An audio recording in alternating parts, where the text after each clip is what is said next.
ഇടുക്കിയിൽ വീണ്ടും കാട്ടാന ആക്രമണം. പെരിയകനാൽ എസ്റ്റേറ്റിന് സമീപം കാട്ടാന ജീപ്പ് ആക്രമിച്ചു. അരിക്കൊമ്പനാണ് ആക്രമിച്ചതെന്നാണ് സൂചന.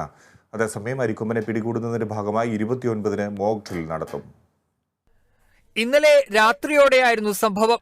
പെരിയകനാൽ എസ്റ്റേറ്റിന് സമീപം ദേശീയപാതയിലൂടെ പോവുകയായിരുന്ന ജീപ്പിന് നേരെ ആന പാഞ്ഞെടുക്കുകയായിരുന്നു. ആനയുടെ ആക്രമണത്തിൽ ജീപ്പിന്റെ മുൻഭാഗത്തെ ചില്ലുൾപ്പെടെ തകർന്നു. അരിക്കൊമ്പൻ നിലയുറപ്പിച്ചിരിക്കുന്ന മേഖലയ്ക്ക് സമീപമായിരുന്നു ആക്രമണം. അതിനാൽ അരിക്കൊമ്പനാണ് ആക്രമണം നടത്തിയതെന്നാണ് സൂചന. മേഖലയിൽ മറ്റാനകളും ഉണ്ടായിരുന്നു. கொம்பன் பெருசு ரொம்ப இதாக இருந்துச்சு. நேராக வந்தோடனே வண்டி ஃப்ரெண்ட் தாக்கிருச்சு. ஃப்ரெண்ட் தாக்கி நாங்கள் வண்டி ரிவர்ஸ் எடுக்கிறதுக்குள்ள அது அதாவே கொண்டு கீழே பள்ளத்தில் இறக்கி விட்டுருச்சு வண்டியை.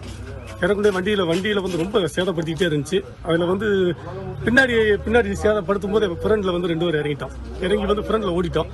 உடனே அவரை பார்த்து ஃபாலோ பண்ணி போகிறோம். அப்படியே நாங்கள் பேக்கில் டோர் லாக்கு கண்ணாடி உடச்சு நாங்கள் வெளியே எஸ் ஆகி இங்கிட்டு வந்துட்டோம். எங்களுக்கு பின்னாடி ஒரு 50 மீட்டர் ஃபாலோ பண்ணிருச்சு. അതേസമയം അരിക്കൊമ്പനെ പിടികൂടുന്നതിന്റെ ഭാഗമായുള്ള മുന്നൊരുക്കങ്ങളുമായി മുന്നോട്ടു പോവുകയാണ് വനം വകുപ്പ്. ദൗത്യസംഘത്തിലെ മുഴുവൻ അംഗങ്ങളെയും പങ്കെടുപ്പിച്ച് 29-ന് മോക്ക് ഡ്രിൽ നടത്തും. 71 പേർ 11 സംഘങ്ങളായാണ് ദൗത്യത്തിൽ പങ്കെടുക്കുന്നത്. എല്ലാ അംഗങ്ങൾക്കും കൃത്യമായ നിർദ്ദേശങ്ങൾ നൽകുകയും സ്ഥാനങ്ങൾ നിശ്ചയിക്കുകയുമാണ് മോക്ക് ഡ്രില്ലിന്റെ ലക്ഷ്യം. ഹൈക്കോടതിയിൽ നിന്ന് അനുകൂല വിധിയുണ്ടായാൽ അടുത്ത ദിവസം തന്നെ മയക്കുവെടിവെക്കുന്ന നടപടികളിലേക്ക് കടക്കാനാണ് ദൗത്യസംഘത്തിന്റെ നീക്കം. Kerala vision news, Idukki.